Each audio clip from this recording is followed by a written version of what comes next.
Dumebi Kachikwu, the presidential candidate of the African Democratic Congress, has said the President Buhari-led regime is running out of ideas for swindling Nigerians. Hi, welcome to What's Happening. These are the top 10 stories. At number 1, Dumebi Kachikwu, the presidential candidate of the African Democratic Congress, has said the President Buhari-led regime is running out of ideas for swindling Nigerians. Kachikwu said this as he reacted over the new CBN policy on cash withdrawal limit.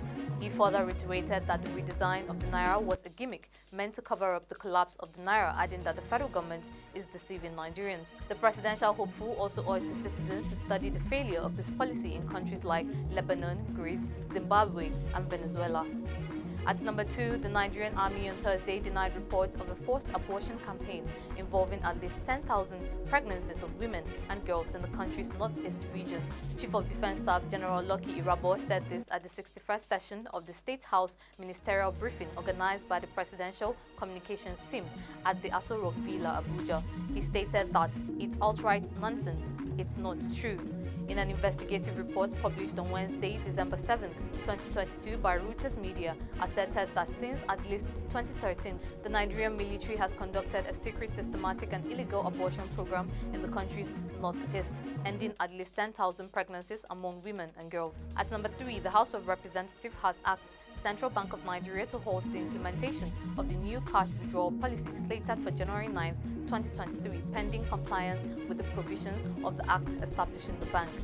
Following a point of order raised by Mark Miller on the provisions of the Central Bank Act, the House directed the CBN Governor Godwin Emefiele to appear before them to brief the chamber on the several policies of the bank in recent times. At number 4, the Iranian government has executed a man by hanging after accusing and trying him for injuring a paramilitary officer during multiple protests that have swept across the country.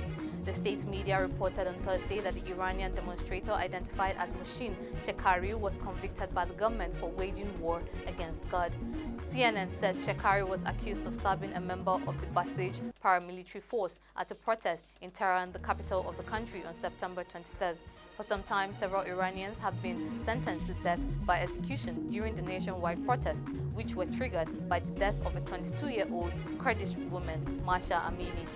At number 5, World Health Organization said a new malaria vaccine, RTSS, would be distributed more widely from 2023 for the protection of millions of children in the countries where the disease is most prevalent.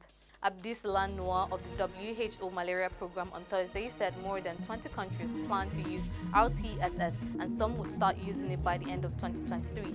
He said some governments would get access to the jab with the help of the International Vaccination Alliance, Gavi.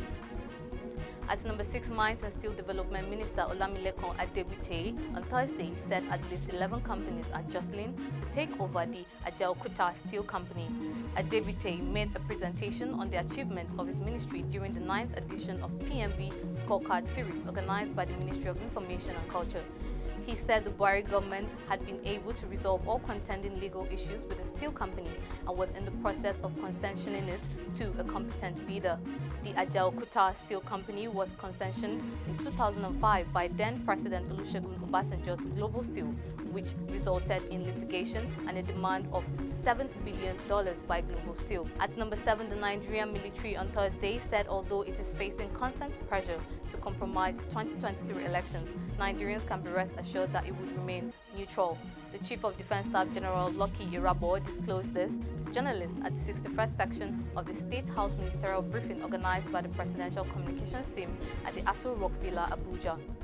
According to him, military personnel face pressure through inducement, but the armed forces will remain apolitical as it is taking the necessary measures to ensure compliance with the directive of the President Muhammadu Buhari to maintain neutrality.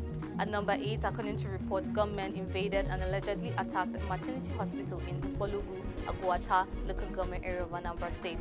No casualty has been reported, however, the gunmen took away 4 newborn babies during the attack. A source from the community said the incident happened on Tuesday night and was only made known to members of the community on Wednesday morning. However, the spokesperson of the Anambra State Police Command DSP Tochukwu Ikenga said such issue has not been reported to them.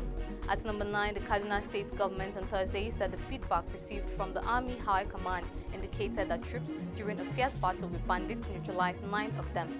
Sanwo Aruwan, Commissioner, Ministry of Internal Security and Home Affairs, Kaduna State, in a statement, confirmed also that several bandits then were cleared while scores of kidnapped women and children were rescued. He added that a bandit camp at the river line around Rafkin, Saki, and neutralized 5 bandits in the vicinity were cleared while many others fled. The Kaduna State government appealed to citizens to continue to volunteer information on bandits. Finally, at number 10, the Association of Retired Police Officers, Kaduna State chapter, has urged members of the National Assembly to pass the 2 police bills before them to address the unbearable challenges being faced by its members. This, the retirees requested at a peaceful protest in Kaduna at the Kaduna State Police Command. The chairman of the association, retired Chief Superintendent of Police Alhaji Mania Lawal Zaria, lamented that the poor monthly pension being received by members cannot solve their problems in view of the present high cost of living. He expressed confidence that the 2 bills before the National Assembly, if passed into law, would go a long way to address their problems and help have a sense of belonging in the society. That's all for today. See you next time.